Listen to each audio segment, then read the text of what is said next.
Di sektor Kupians, unit drone tempur FPV milik pasukan Rusia berhasil melancarkan serangan terhadap kendaraan lapis baja milik militer Ukraina. Berdasarkan video yang dirilis melalui saluran Telegram, Selasa 3 Juni 2025, drone tersebut memicu dua ledakan berturut-turut yang menghantam kendaraan tempur BTR-4T Buke Palus.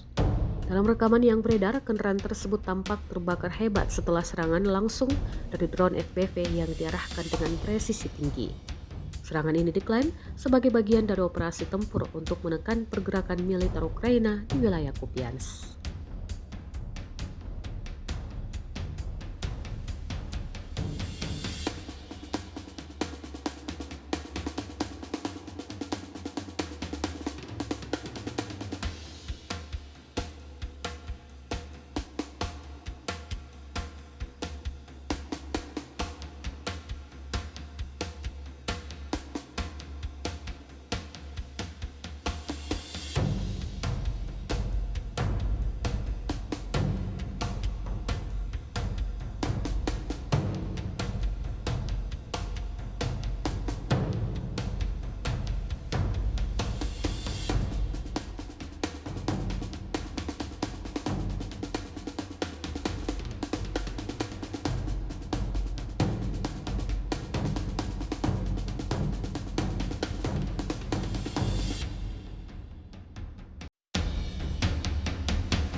Download Tribun X sekarang, menghadirkan lokal menjadi Indonesia.